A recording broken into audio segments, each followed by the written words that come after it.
मजबूत, टिकाऊ और सूती कपड़ा होता है जिसका उपयोग मुख्य रूप से जीन्स, जैकेट और अन्य वर्क वियर बनाने के लिए किया जाता है। इसमें धागे को इंडिगो नीलो रंग से रंगा जाता है जबकि बानो वेफ्ट के धागे सफेद रहते हैं। इसमें धागों को इस तरह से बुना जाता है कि तिरछी रेखाएं डायगोनल रिब्स दिखाई देती हैं जिससे ट्विल बनाई जाती है। ऊपर की तरफ नीला रंग और नीचे की तरफ सफेद रंग। वहीं पे लेविस ने एक मार्केट ढूंढ लिया। लोगों को एक ऐसी पैंट चाहिए थी जो कि फटे नहीं और यहीं पे एक मार्केट की शुरुआत होती है। ये कोई सिंपल आइडिया नहीं था, ये जेन्युइन आइडिया था और एक जेन्युइन प्रॉब्लम थी। उस प्रॉब्लम को लेविस स्ट्रॉस ने बहुत अच्छे तरीके से पकड़ा। जी हाँ, हम बात करेंगे यहीं से कहानी की शुरुआत कैसे हुई और ये आगे देखिए। इसमें ढूंढना था, लेकिन अगर आप ध्यान से देखते हैं तो आपको एक पैटर्न दिखता है। लोग आ रहे हैं और काम कर रहे थे और कुछ ही दिनों में टूट भी रहे थे क्योंकि ये काम ग्लैमरस नहीं था। ये था 12 से 14 घंटे की मेहनत, पत्थर, मिट्टी, पसीना और उस मेहनत में सबसे पहले जो चीज़ टूटी थी वो थी उनका पैंट।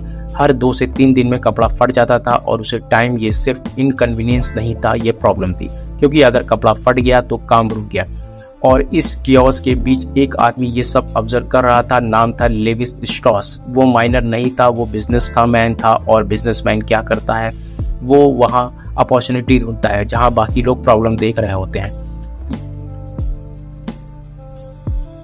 लेविस स्ट्रॉस कपड़ा बेचता था। उसने सोचा क्या कोई ऐसा फैब्रिक है जो इस काम के लिए परफेक्ट हो। उसने कैनवास ट्राई किया, फेल हो गया। उसने फैब्रिक्स के लिए ट्राई किया, फेल हो गया। फिर उसे मिला डेनिम। ये ओरिजिनली फ्रांस से आया फैब्रिक था, स्ट्रॉन्ग था, ड्यूरेबल था। लेकिन अभी एक प्रॉब्लम थी, कपड़ा स्ट्रॉन्ग था लेकिन स्टिच वीक थी। और यही आता है second breakthrough. Levi's Strauss ने एक टेलर के साथ पार्टनरशिप की, उसका नाम जैकब डेविस था।